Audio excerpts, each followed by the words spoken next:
Y bueno, continuamos con nuestra siguiente conferencia y me permito presentarles a la doctora María Alicia Zavala Verbena. Ella es la directora de investigación en la Universidad de La Salle Bajío.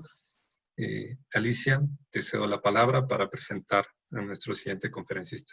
Gracias. Muchas gracias, Eduardo.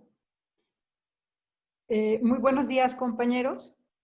El día de hoy tengo el honor de presentarles al doctor Luis Rafael Herrera Estrella.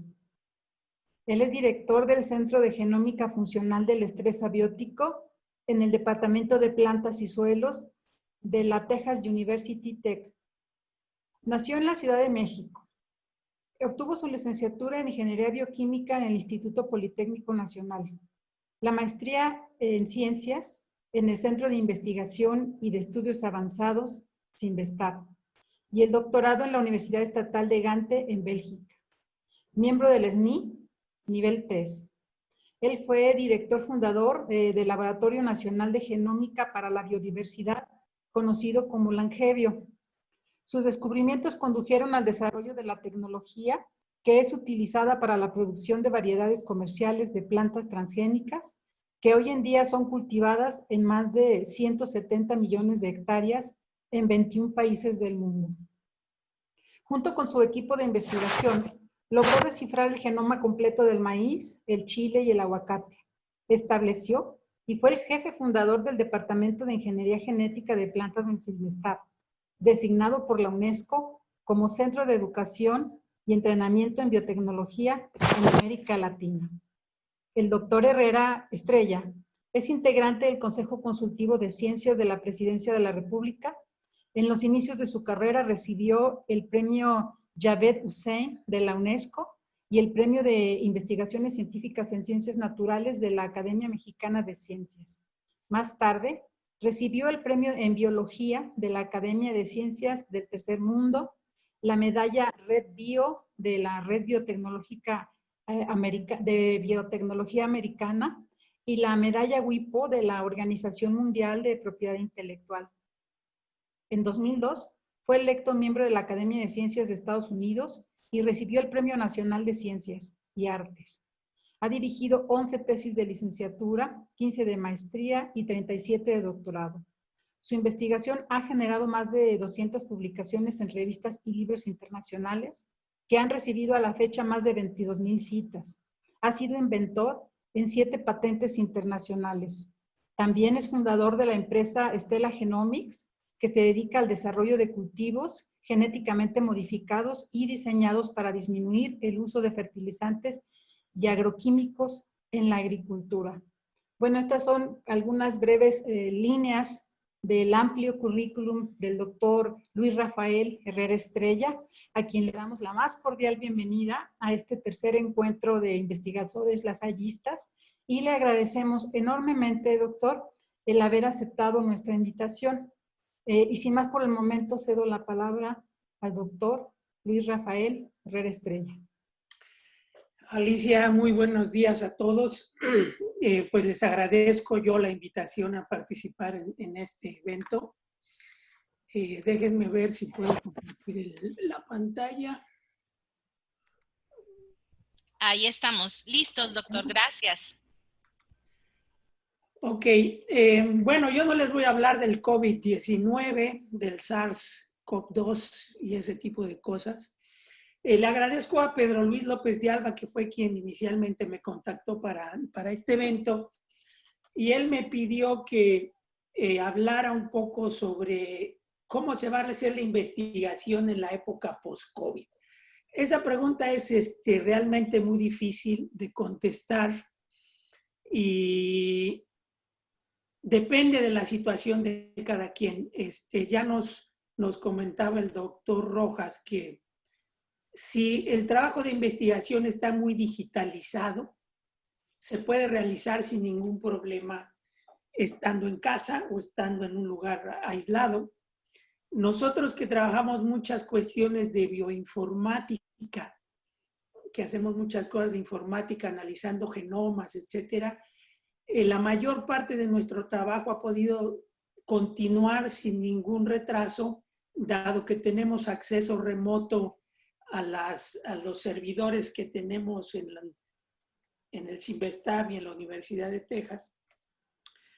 Y entonces pues hemos podido seguir trabajando, de hecho un poco mejor, porque como no hay gente, el aire acondicionado funciona mejor y sufren menos las computadoras por calentamiento.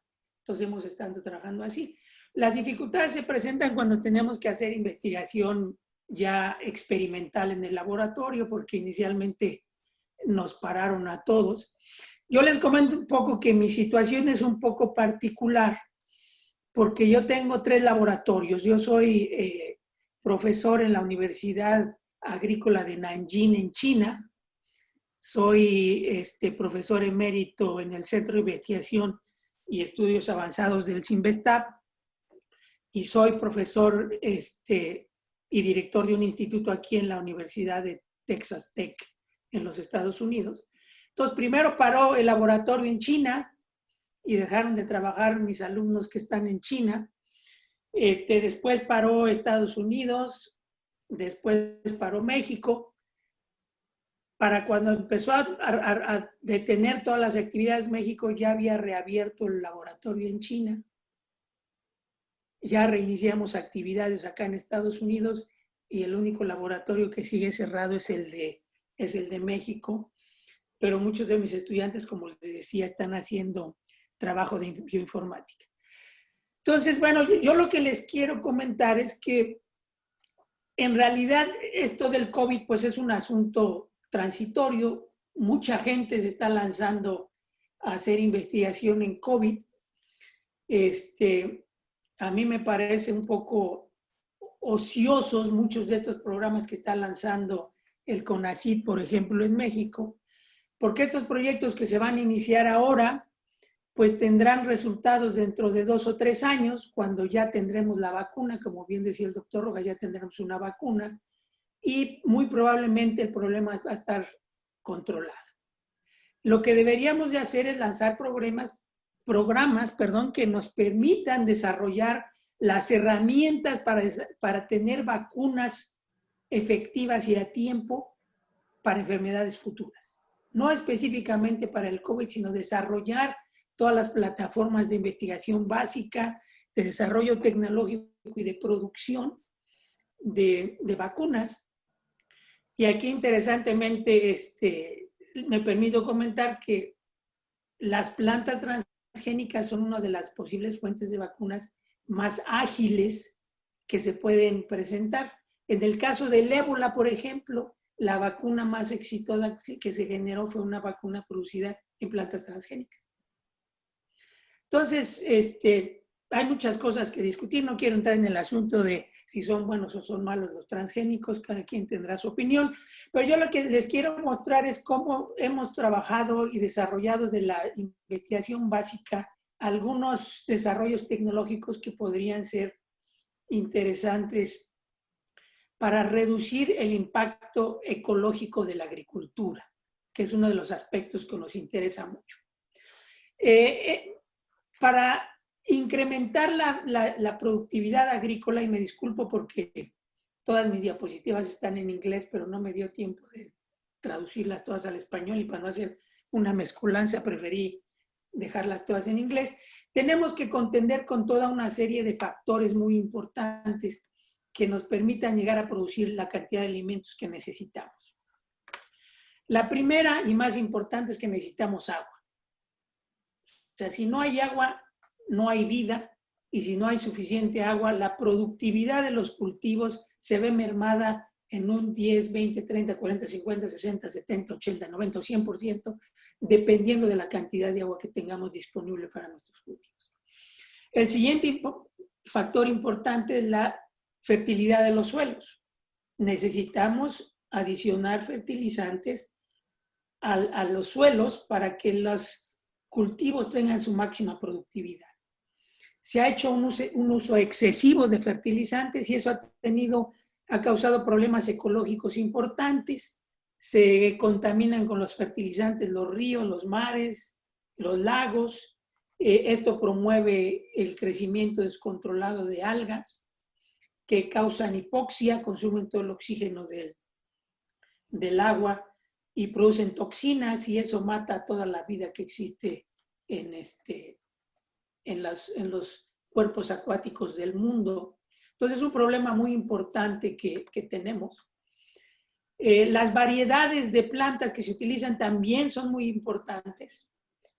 Por ahí mucho se discute y habrán a lo mejor escuchado por ahí que ahora quieren hacer una ley para que se cultive solo el maíz criollo, el maíz que se cultiva, que son los maíces rojos y azules, etcétera.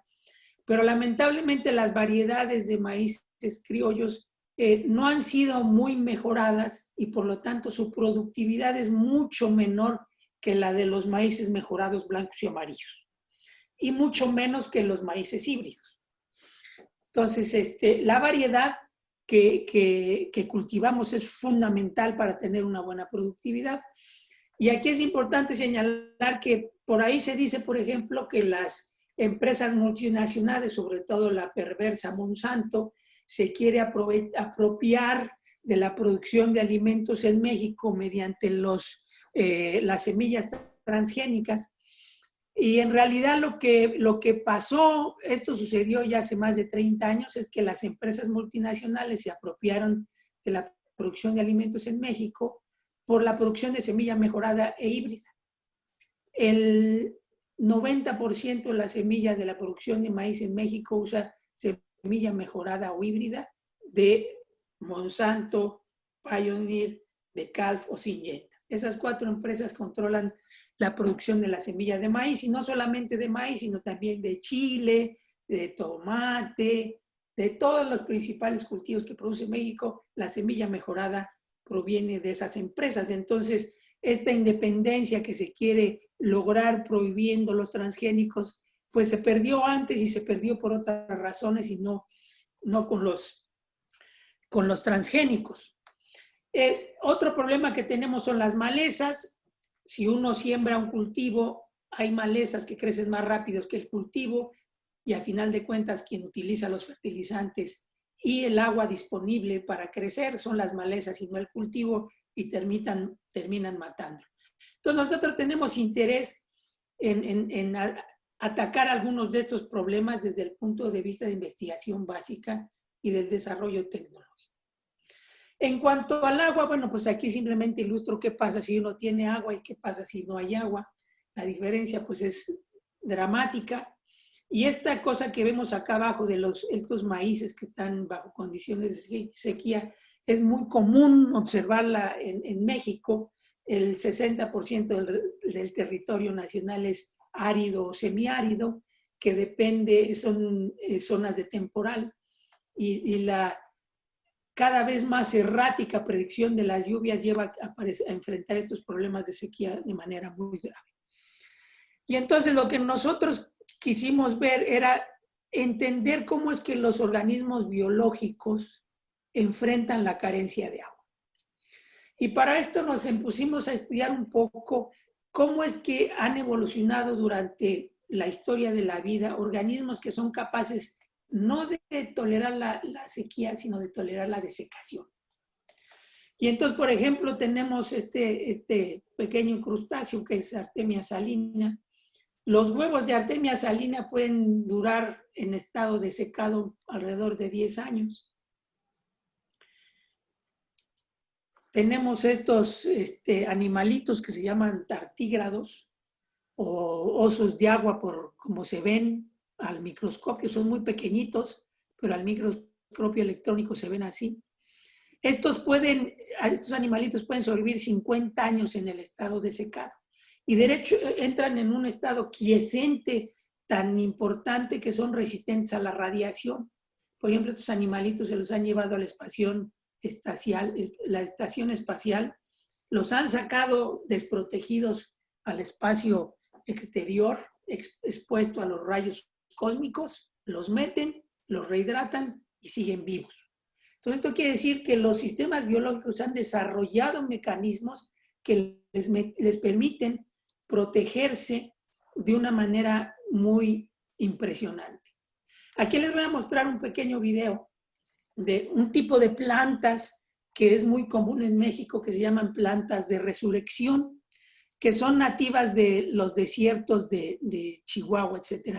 Estas plantas pueden durar secas 1 año, 2 años, 3 años, 5 años, y cuando empieza a llover, reviven.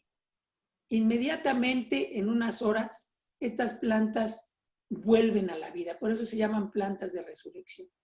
Entonces, estas plantas han desarrollado mecanismos que les permiten estar en un estado de secado y mantener la viabilidad de sus células durante años secas. Esto quiere decir que tienen que mantener la viabilidad de sus estructuras membranales, de sus proteínas y de sus ácidos nucleicos para poder revivir en cuanto les da el agua.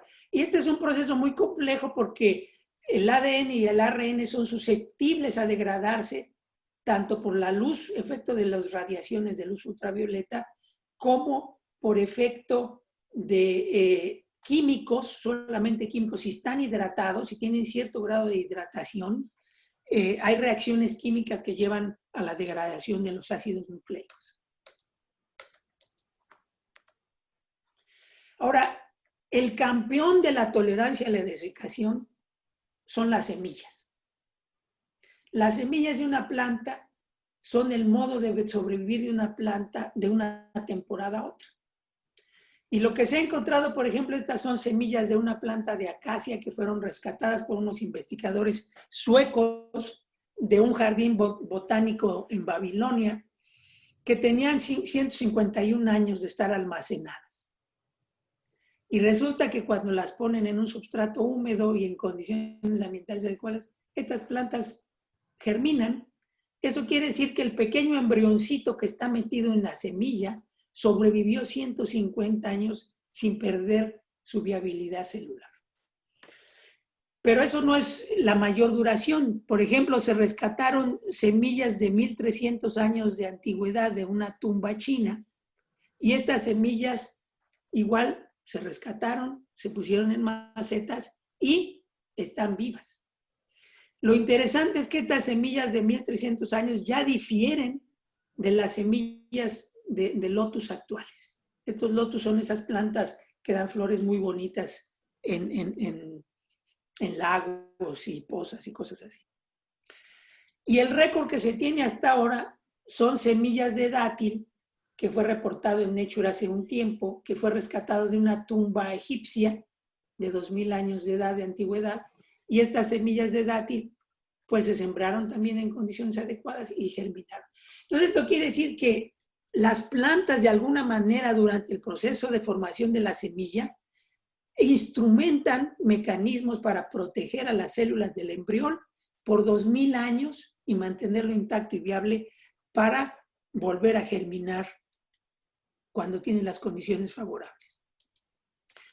¿Cómo se instrumentan estos complejos mecanismos? Porque involucra la síntesis de compuestos protectores oligosacáridos que protegen las proteínas y los ácidos nucleicos de degradación, proteínas que protegen otras proteínas, proteínas que capturan una cierta cantidad de agua, etc. Se hace a través de redes de regulación, que son parecidas a las redes neuronales, donde hay mucha comunicación entre todos los componentes. Este es un ejemplo de una red que controla todos los aspectos que pasan en una semilla durante su formación. Entonces, todas estas bolitas que ven aquí son genes y cada gen tiene conexiones y entonces vamos a encontrar que en estas redes hay genes maestros o genes nodales que activan la expresión de los otros para coordinar la activación de un programa complejo como podría ser los procesos de desecación en plantas. Estos procesos de desecación en plantas se adquieren durante la formación de la semilla. Cuando el polen fertiliza el óvulo en las flores de una planta, se forma un cigoto que empieza a dividirse para ir formando lo que será el propio embrión en la parte superior y abajo el suspensor que ancla a la semilla, el embrión a la semilla, hasta que llega un momento donde ya está el embrión más o menos formado, y entonces en ese momento la semilla empieza a perder agua. Y cuando llega a un cierto contenido de agua, se activa todo un set de genes que prepara el embrión para sobrevivir en el estado de secado. Y entonces lo que nosotros queríamos estudiar es qué genes controlan la activación de todo este programa de tolerancia a la desecación. Y entonces, a través de solo una serie de estudios que nosotros llamamos de transcriptómica, lo que hacemos es estudiar secuencialmente. Por ejemplo, tomamos semillas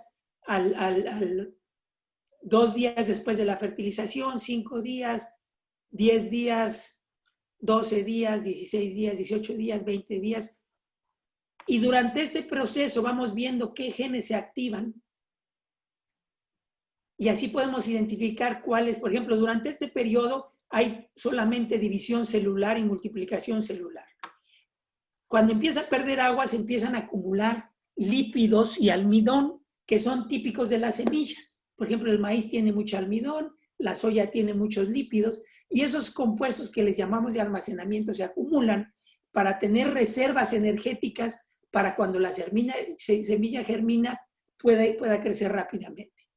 Y después de que se acumulan esos compuestos, empiezan a aparecer todo este mecanismo de sobrevivencia. Entonces, nosotros queremos saber cuáles son los genes que orquestan el prendido de todos estos genes que protegen a la semilla. Entonces, hicimos toda una serie de análisis bioinformáticos, etcétera, y lo que encontramos efectivamente es que hay redes que se activan durante el proceso de adquisición de tolerancia a la desecación. Y dentro de estas redes hay genes nodales o genes maestros que son los que coordinan la expresión de todos los genes requeridos para la protección del embrión. Estas proteínas LEA, por ejemplo, son proteínas que tienen una estructura muy flexible y que se unen a otras proteínas para protegerlas. Tenemos genes que codifican para la síntesis de oligosacáridos. Estos oligosacáridos forman cristales que permiten reemplazar al agua para mantener la estructura de membranas y los ácidos nucleicos, proteínas de heat shock que también protegen a otras proteínas y estructuras membranales, etc. Y estos genes nodales son los que son importantes. Entonces, lo que nosotros queríamos saber era si efectivamente estos genes nodales son suficientes para reactivar todo este proceso de tolerancia a la desecación. En realidad, lo que queríamos era hacer un estudio de investigación básica para reconstruir el proceso de cómo se armó la evolución de la tolerancia a la desecación en plantas y que se adquirió en las semillas, y si lo podríamos reconstruir en las hojas de otra planta. Entonces, lo que hicimos fue identificar estos genes maestros y activarlos mediante técnicas de ingeniería genética en las hojas de una planta. Estos genes normalmente solo se prenden en la semilla, porque ustedes saben, si desecan una planta de maíz, la planta de maíz se muere, no es resistente a la desecación. Pero si desecan una semilla de maíz, la semilla de maíz permanece viva. Entonces queríamos activar estos genes maestros en las hojas de una planta para ver si le dábamos también tolerancia a la desecación o a la sequía. Y entonces, bueno, produjimos esas plantas que tenían activados estos genes maestros y diseñamos un experimento muy simple para ver si eran tolerantes o no a la desecación. Entonces, tomamos estas plantas y plantas control que no fueron modificadas de ninguna manera, las irrigamos, las crecemos durante un tiempo hasta que adquieran un cierto tamaño, y en el momento que decidimos, después de 10 días de irrigación completa, detenemos la irrigación. Y entonces lo podemos detener por 5 días, por 10 días, por 15 días, por 20 días. Una vez que las plantas se secan, volvemos a irrigar la maceta y vemos cuántas plantas sobrevivieron de las que se habían secado. Y de esa manera evaluamos si un gen tiene un efecto, si otro gen tiene otro efecto, etc. Y los resultados que obtuvimos es que si inducíamos en la hoja la expresión de estos genes regulatorios maestros,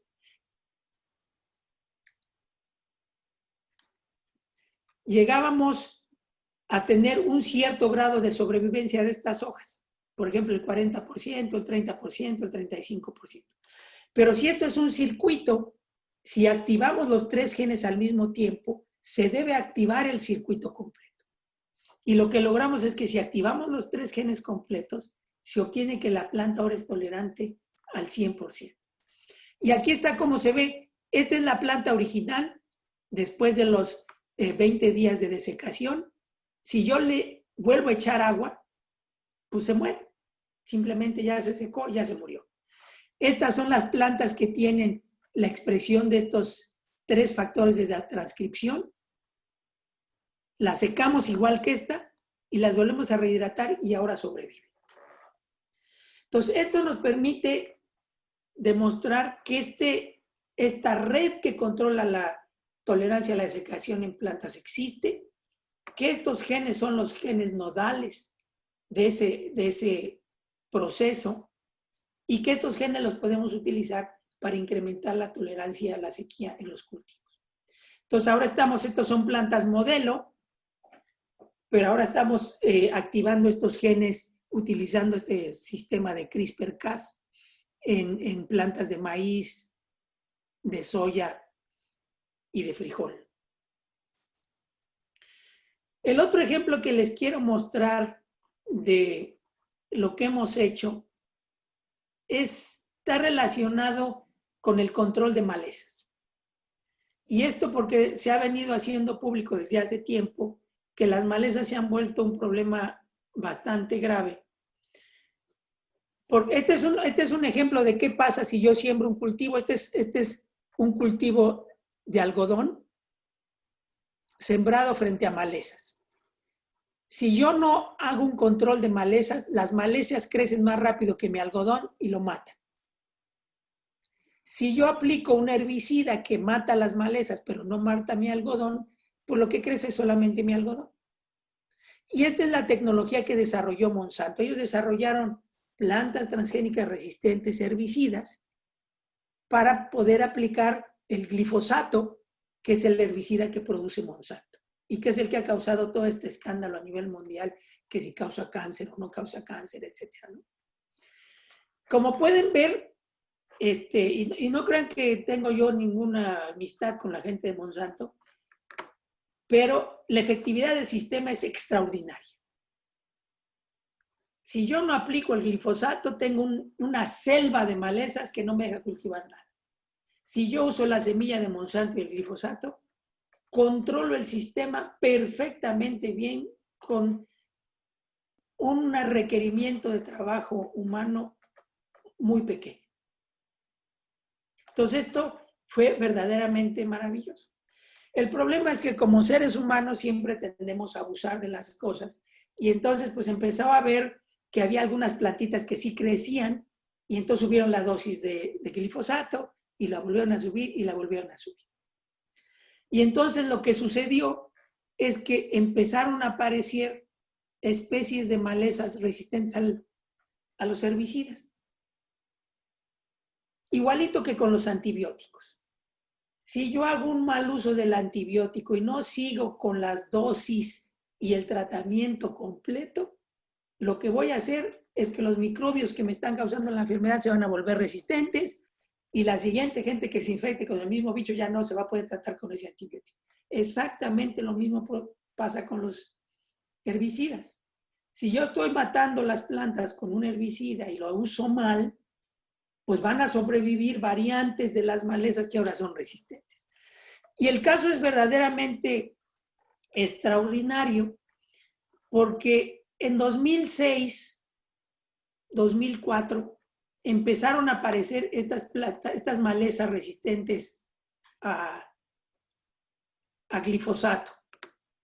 2004 aparecieron en Georgia, en los Estados Unidos, en 2006 en Tennessee y en Arkansas, y para 2015 todas las zonas productoras de maíz, soya y algodón estaban llenas de malezas resistentes a glifosato. Y el caso es tan extraordinario en términos biológicos porque la gente de Monsanto tuvo un cálculo erróneo pensando que era muy difícil que las plantas se volvieran resistentes al herbicida, al glifosato, porque a ellos le había costado mucho trabajo generar sus semillas transgénicas resistentes al herbicida.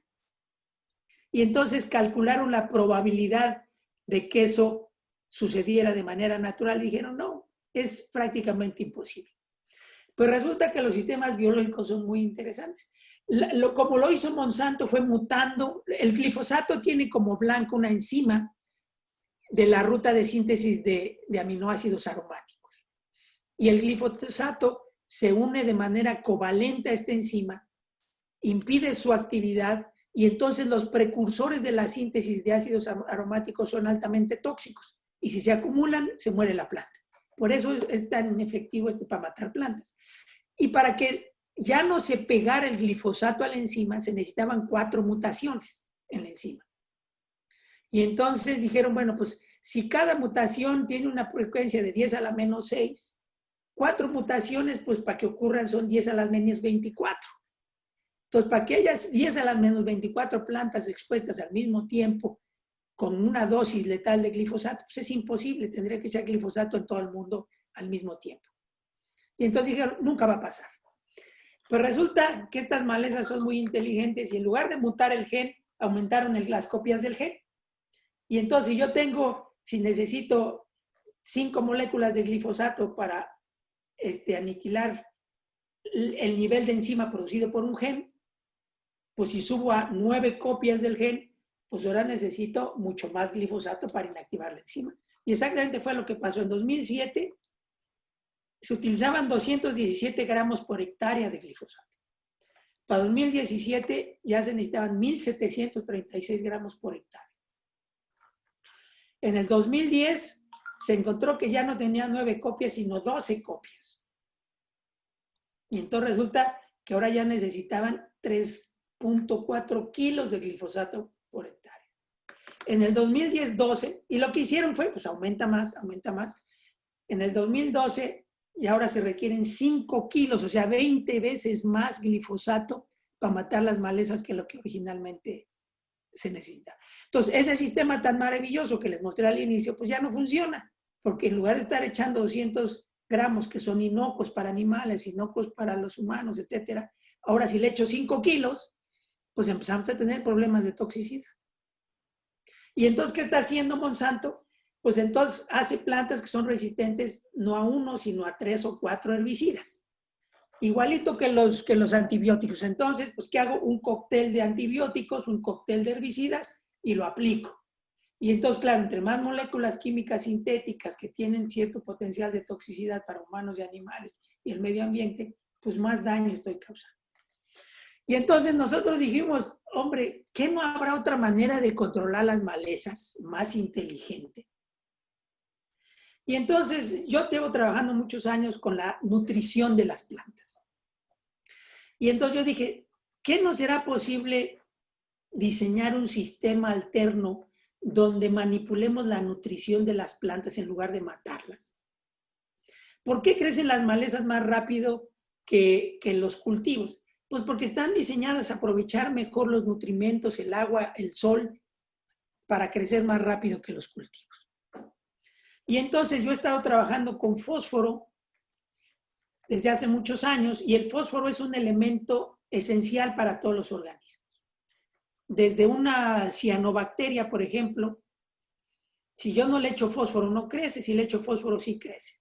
Si no le echo fósforo a una planta no crece, si le echo fósforo a la planta sí crece. Si un humano no consume fósforo en sus alimentos, tampoco crece. Es un producto esencial que está presente en los ácidos nucleicos, en las proteínas, en los fosfolípidos de las membranas, en compuestos energéticos, en azúcares, etc. Y entonces, la idea era, bueno, si yo le echo fosfato a mi cultivo y lo que estoy haciendo es promover el crecimiento de mis malezas en lugar de mi cultivo, en este caso lo estoy ilustrando con una planta de algodón, Y no solamente eso, sino que además estoy afectando la ecología del suelo, porque cuando le echo fosfato al suelo, promuevo que las bacterias, igual que las malezas que crecen más rápido, dominen el suelo y alteren la ecología del suelo. Y además, como lo tengo que echar en un exceso para garantizar que mi cultivo crezca bien, pues llega a los ríos, a los lagos, crecen las microalgas y se nos mueren los peces. Entonces pensamos, ¿y si buscamos una forma química de fósforo que no puedan asimilar ni las bacterias ni las plantas y que no sea tóxico contra los peces ni promueva el crecimiento de algas en los lagos, pero que sí pueda asimilar mi planta genéticamente modificada? Ya no necesito herbicidas y selectivamente estoy alimentando mi planta. Y entonces nos dimos a la búsqueda de buscar un compuesto alternativo y encontramos el fosfato es PO4, que es una molécula química, su fórmula química es una molécula de fósforo con 4 oxígenos. Los fosfitos es una molécula de fósforo con 3 oxígenos. Y nos encontramos con un artículo muy viejo de unos químicos alemanes de la Segunda Guerra Mundial que decían que el fosfito sería un fertilizante muy superior al fosfato por sus propiedades físico-químicas. Y ellos decían esto porque el fosfato se tiene que utilizar en un exceso en la agricultura porque interactúa con los componentes químicos del suelo y entonces es difícil para las plantas tomarlo y se filtra con el agua, etc. Y entonces el fosfito no tenía esos problemas. Y además encontramos que el fosfito ya se usaba en la agricultura como un tratamiento contra cierto tipo de organismos que atacan patógenos de plantas. Son unos que se llaman oomycetos, es una especie que se llama Phytophthora, que mucha gente consideraba que eran hongos, pero no son hongos. Y además no hay toxicidad reportada para humanos y animales y la FDA la aprobó para consumo, para uso en industria alimenticia. El problema es que las plantas no pueden utilizar fosfito. Esta es una planta normal, sin fertilizante, fertilizada con fosfato, crece muy bien, pero si la fertilizo con fosfito, no solo no crece, sino crece peor que si no le echo nada. Entonces, ¿qué fue lo que hicimos? Buscamos en las pozas de Cuatro Ciénegas, en Coahuila, que es un lugar muy, ¿cómo se llama? Muy particular de la faz de la Tierra, porque es aparentemente un mar muy antiguo que quedó atrapado en el desierto de Chihuahua cuando emergió el continente americano, la parte del norte del continente americano, y lleva ahí aparentemente congelado desde hace mucho tiempo, si está rodeado de dunas de sulfato de calcio. Unas dunas muy bonitas, si tienen oportunidad vayan, es como estar en Marte, son cosas blancas, erosionadas por el aire y unas estructuras blancas impresionantes. Pero en fin, las aguas, las pozas que hay en Cuatro Ciénegas tienen uno de los niveles de fósforo más bajos que existen en el planeta, precisamente porque están rodeadas de sulfato. Y entonces lo que dijimos, bueno, pues busquemos en esas pozas a ver si hay alguna bacteria que puede utilizar el fosfito como fuente de fósforo. Y encontramos efectivamente una bacteria que puede utilizar el fosfito como fuente de fósforo. Investigamos esa bacteria y encontramos el gen responsable de hacer que esa bacteria pudiera utilizar el fosfito como fuente de fósforo. Tomamos ese gen, se lo metimos a una planta y lo que vemos ahora es que estas plantas son capaces de utilizar fosfito de igual manera que pueden utilizar fosfato. La diferencia es que las plantas normales no lo pueden utilizar y esta planta transgénica sí. Y entonces con esto logramos diseñar un sistema de fertilización selectiva que permite promover el crecimiento del cultivo específico que quieres.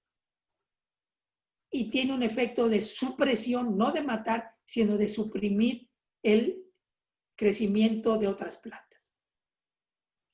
Entonces, con esto hicimos un par de patentes y creamos una empresa que se llama Stella Genomics y que esta empresa está dedicada a desarrollar biotecnologías para reducir el impacto ecológico de la agricultura.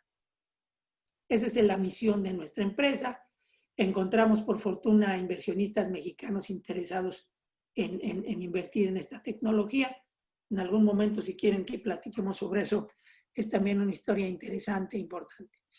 En fin, se creó la empresa porque una vez que habíamos estos descubrimientos de modificar el metabolismo de fósforo en las plantas, los publicamos en Nature. Ya una vez que habíamos hecho estos trabajos, ya no era interesante para los estudiantes seguir trabajando en estos temas y entonces creamos la empresa, pero con la idea de hacer investigación básica también publicable que pudiera darle prestigio a la empresa.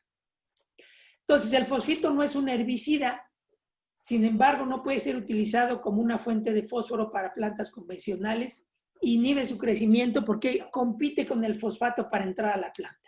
El fosfito y el fosfato entran a la planta a través de los mismos canales, y entonces si yo tengo un exceso de fosfito en el suelo más que fosfato, pues entra más fosfito y entonces la planta deja de tomar lo que podía tomar de fosfato. Y entonces la idea, ¿se puede realmente utilizar como un sistema selectivo de fertilización para reducir el crecimiento de las malezas? Y si podemos reemplazar fosfato como fertilizante y utilizarlo como herbicida.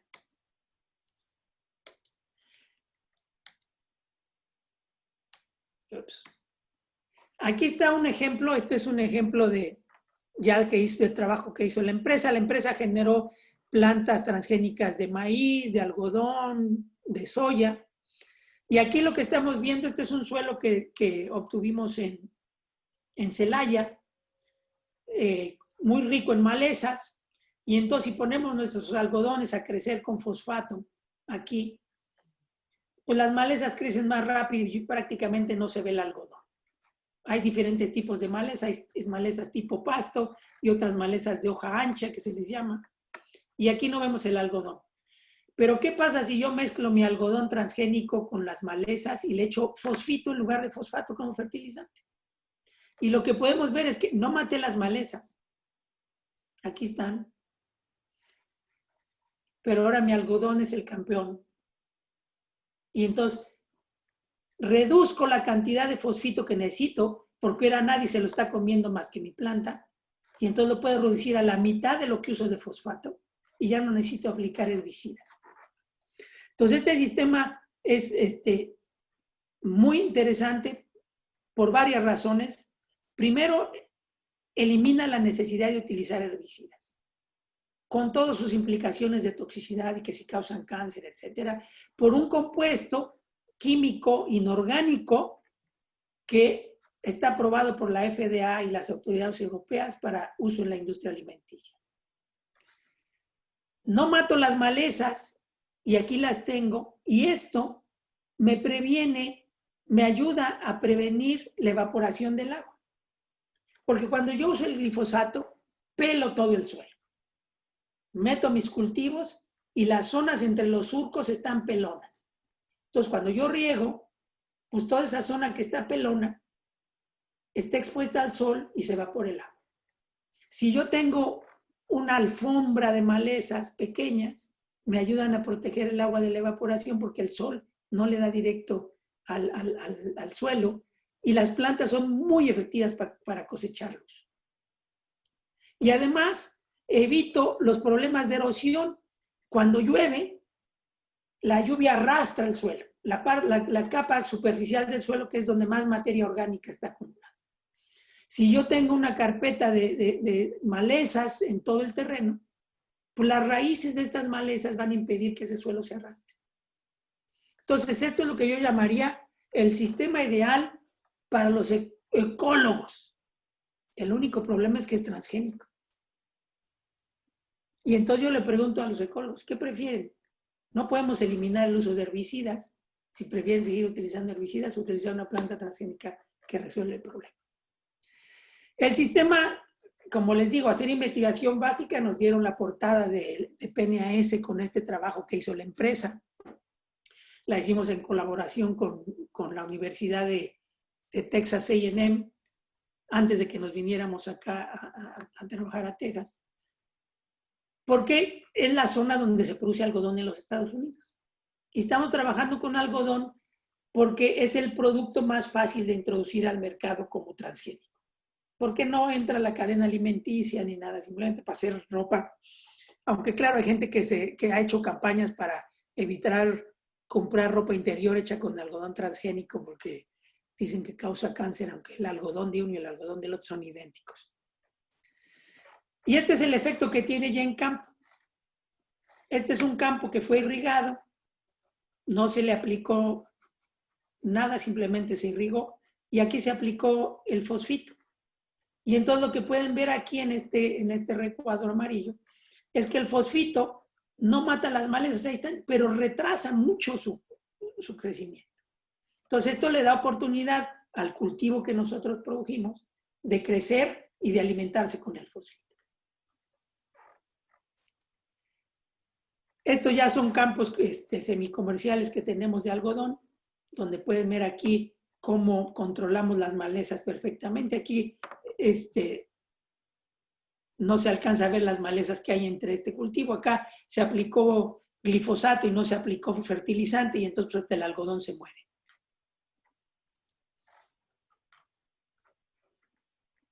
Aquí vemos el tamaño de las malezas que están entre los surcos tratados con fosfito, comparados con el tamaño de las malezas crecidas en un campo acá atrás fertilizado de manera normal. No solamente crecen menos, sino que producen menos semilla. Y esto ayuda a disminuir la incidencia de la maleza en el campo.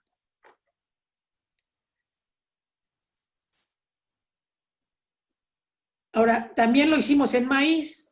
Entonces aquí estoy poniendo, esto es una competencia de maíz con una maleza muy común en México que se llama Hipomea purpurea. Es una enredadera que se le enreda al maíz y lo mata. Si utilizamos con fosfato, pues crece la maleza y esta va a empezar a crecer más rápido que el maíz. Si lo fertilizamos con fosfito, la maleza que se queda chiquitita y el maíz sigue creciendo perfectamente. Pero aquí uno hace uso de la serendipia y nos dimos cuenta de algo también interesante. ¿Qué otra diferencia? Es como esas cosas que parecen en el periodo. Encuentra usted las 5 diferencias. Y entonces dicen, bueno, pues la maleza está chiquita aquí, la maleza está grande acá. Pero ¿qué otra cosa diferente encontramos? El substrato que estamos utilizando aquí es amarillo y acá se ve todo lleno verde. Si se acuerdan, yo les decía que los fertilizantes cuando llegan a los cuerpos acuáticos promueven el crecimiento de microalgas. Y entonces nos dijimos, chirrión, es que también podemos controlar el crecimiento de algas. ¿Qué tal si lo utilizamos para hacer microalgas que utilicen fosfito y entonces podamos producir microalgas en pozas sin tener que preocuparnos de los contaminantes biológicos? Las microalgas, dicen, son los sistemas más maravillosos para producir productos biotecnológicos o biomasa, para alimentos, para nutracéuticos, para fertilizantes, para alimentos de ganados, de pollos, de peces, etc. Pero el problema es que cultivarlos en reactores cuesta muy caro. Y entonces dijimos, bueno, pues ¿por qué no hacemos una microalga que metabolice fosfito? Esta es una microalga normal. Si yo le echo fosfato, crece. Si le echo fosfito, no crece. Si yo le introduzco este gen bacteriano que encontramos en las pozas de 4 ciénegas a esta microalga, pues ahora crece también en fosfito, en la cantidad de fosfito que le pongamos crece. Y su crecimiento es igualito en fosfito que en fosfato. Si no, la original pues no crece en fosfito. Y entonces dijimos, bueno, podemos controlar contaminaciones de otras algas. Y entonces hicimos una competencia, como hicimos con el algodón y las malezas. Utilizamos una microalga modificada y una microalga maleza. Y entonces esta microalga maleza la escogimos porque crece más rápido que la microalga que nosotros modificamos, para que actúe como una maleza. Si crece más rápido, debe dominar el sistema. esta no crece en fosfito y esta sí crece igual en fosfito que en fosfato. Si yo las mezclo y le adiciono fosfato al medio para la nutrición de las microalgas, pues obviamente la que crece más es la que no quiero. Pero ¿qué pasa si yo le echo fosfito? Solamente crece la que yo quiero. Y entonces esto estaba muy bonito, lo presentamos en un congreso. Sí. Nos ha ido volando, es un verdugo con nosotros, la plática es fascinante. ¿Podríamos concluir? Sí. Estamos ya en la producción de las microalgas a nivel semicomercial. Las dificultades del COVID y el cambio de gobierno en México nos han dificultado mucho el progreso de la empresa. Recuerde que empezamos 7 minutos tarde porque el doctor Rojas empezó 7 minutos tarde. Sí, empezamos 7 minutos tarde. Entonces tengo 1 minuto más para terminar y luego las preguntas. Entonces, nos ha dificultado mucho el avanzar con la tecnología porque los apoyos que daba CONACYT ya no los dan. Nos están examinando hasta las suelas de los zapatos por un proyecto que nos financió CONACYT de $1 millón, cuando la inversión de los inversionistas mexicanos fue de $2.5 millones. Y bueno, andan tras de mí porque, pues ustedes saben, mi participación en el desarrollo de la tecnología de los transgénicos es un pecado original y del cual no me arrepiento y además estoy orgulloso. Pero en fin, simplemente quiero agradecer a mi equipo de trabajo, que tanto en México como en Texas todos son mexicanos. La doctora Damar López, que fue la que instrumentó toda la parte del fosfito. Telma, Sandra, Lenin, que son los que instrumentaron la parte de sequía. Y tenemos unos proyectos súper bonitos y cuando me preguntan qué se puede hacer en México, yo les digo cualquier cosa. Simplemente hay que ser creativos y pensar que con quienes estamos compitiendo no son nuestros colegas de nuestra universidad ni de las universidades de México, sino los chinos, los alemanes, los americanos. Con ellos son los que tenemos que competir. Y que para hacer estos proyectos, ustedes si ven, no necesitamos ni instrumentación muy complicada, ni toneladas de dinero. Ninguno de los dos proyectos fue financiado de manera directa, fueron hechos con las sobrantes de otros presupuestos. Si tienen preguntas, adelante, por favor. Muchísimas gracias, doctor Luis Herrera, por su magnífica conferencia. La verdad ha sido muy didáctica. A mí me sorprende mucho esa habilidad que usted tiene para conectar su base de conocimientos con nuestra realidad. Tenemos muchísimas preguntas, felicitaciones, propuestas de trabajo incluso. Y por cuestiones de tiempo, pues me voy a permitir leer solamente un par de estas preguntas que tenemos aquí. Por ejemplo, tenemos aquí una de Alejandro Domínguez, de México. Y él, además de agradecerle la presentación, le pregunta, ¿cuáles serán las repercusiones sociales del uso de plantas genéticamente modificadas y patentadas, que si bien producen altos rendimientos, los campesinos no podrán utilizar las semillas producidas por ellos en sus cultivos? ¿Qué repercusiones tienen sobre la biodiversidad? Sí, aquí es una pregunta compleja y trataré de hacerlo lo más sucinta posible. Aquí la tecnología per se no tiene ningún papel en los efectos sociales, políticos o económicos, sino las políticas que se puedan establecer para promover o no promover el uso de ciertas tecnologías. Nosotros ofrecimos nuestros productos, se pueden utilizar en cualquier parte del mundo. Nos interesa introducirlos primordialmente en Estados Unidos, Brasil y Canadá, que son los grandes productores de alimentos en el mundo. México no es nuestro nuestro mercado principal. Nosotros le ofrecimos a la Zagarpa tener acceso gratuito a todas nuestras semillas, siempre y cuando ellos se encargaran de distribuirlas de manera gratuita a todos los campesinos de México. Nunca logramos avanzar en el asunto porque, pues, que si los transgénicos sí, que los transgénicos no. Lamento decirles que pues, no solamente los transgénicos están patentados, los híbridos y las variedades mejoradas también están patentadas y ya se usan en México desde hace 50 años.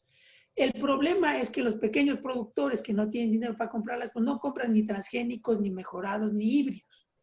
Lo que se tendría que hacer es un gran programa nacional para que México tuviera la capacidad de producir sus propias semillas mejoradas, híbridas y transgénicas y poderlas distribuir de la manera más adecuada para beneficiar a esos sectores que son los que más necesitan esta tecnología. Imagínense a quién le beneficiaría más una variedad resistente a la sequía. Al agricultor que tiene pozos y que su mayor preocupación es cuánto le cuesta el diésel, que es subvencionado, por supuesto, para sacar el agua del pozo y regar sus campos, o para el agricultor de temporal que no tiene otra más que rogarle a Dios que llueva a tiempo para que su cultivo no se le muera. En cuanto a la biodiversidad, estas plantas no tienen ningún efecto distinto que las plantas normales. Ninguno, absolutamente. Estamos hablando que qué va a pasar con la biodiversidad. La pregunta es, ¿qué va a pasar con los maíces criollos? Nada. Si el agricultor de maíces criollos lo que selecciona es la semilla por su uso y su forma y su color. El maíz pozolero, el maíz pinolero, el maíz parauchepos, el que ustedes quieran, lo que selecciona el campesino es la semilla. Pues la identidad de la semilla la mantiene el agricultor. Si se vuelven más resistentes a sequías, si se vuelven resistentes a plagas, si se vuelven resistentes a malezas, no le importa al campesino. De hecho, le sería un beneficio que le llegara de manera gratuita. Y las empresas no los pueden demandar porque mientras ellos no vendan su semilla como semilla y la usen para producir productos, no se infringen los derechos de autor. Que esa es otra confusión que han creado la gente que se opone a la tecnología. Esto es muy largo, pero en fin. Claro. Podemos Una última pregunta, doctor. Me preguntan, el doctor Jorge Eduardo Cabrera de USA Noroeste, ¿cómo lidian ustedes con la satanización de estos procedimientos por parte de la sociedad, de mucha gente? Mira, en realidad hay una satanización por un grupo de gentes de la sociedad, que es pequeño, pero es muy vociferante. La mayoría de la gente, incluido nuestro presidente, no tiene ni la menor idea de lo que son los transgénicos, ni para qué se usan, ni cómo se hacen, ni cuáles son sus beneficios y sus posibles riesgos. Entonces, los que vociferan pues, son los ecologistas y algunos artistas. Les platico una anécdota. Un día estuve platicando con mi madre, que ya cumplió el año pasado 101 años. Me decía, hijo, ¿tú qué te dedicas? Y entonces ya le estuve platicando que las plantas transgénicas, que no sé qué, que no sé cuándo, que no sé qué, que no sé qué. Una semana platicando, ay, hijo, qué bueno. Estoy orgullosa de ti, hijo. Tú realmente haces un beneficio a la sociedad y yo creo que tu padre si viviera, estaría orgulloso de ti. La fui a visitar 2 semanas después y me dice, hijo, la verdad es que me equivoqué en evaluarte. Escuché que Gael García dijo que las plantas transgénicas eran lo peor que existía para el mundo. Deja de hacer eso, por favor. ¿Qué puedo hacer yo contra la opinión de Gael García o de esta gente que hablan sin saber pero tiene un impacto mediático muy grande? Entonces yo lo que quisiera y yo le pediría, y se lo he pedido miles de veces a nuestra directora general de CONACYT, que hablemos sobre la tecnología sin mezclar que si los aspectos sociales, que si no, que si la independencia tecnológica. No, simplemente decir, ¿son buenos o son malos? Si la decisión y hay evidencia científica de que son malos, ya no discutamos lo demás, los prohibimos. Si son buenos, si el resultado es positivo, entonces discutamos ¿Cómo podemos resolver los impactos negativos sociológicos, económicos, comerciales de los productos transgénicos? ¿Ustedes creen que los agricultores ya no son 21, son 35 países en el mundo, en China, en la India, en Egipto, en Brasil, en Argentina, Estados Unidos, Canadá, España, Cuba, Irak, Irán, usan los transgénicos porque todos viven engañados por Monsanto o porque tienen un beneficio? Son más de 7 millones de agricultores que lo usan. Pues muchísimas gracias por su conferencia tan interesante. Le mandamos un aplauso muy fuerte y un abrazo muy cálido desde acá, desde su México querido, doctor. Y como hemos prometido, pues le haremos llegar los comentarios y preguntas de los asistentes por medio de correo electrónico. Muchísimas gracias. Voy a agradecer mucho. Hasta luego. Hasta luego, doctor. Bien.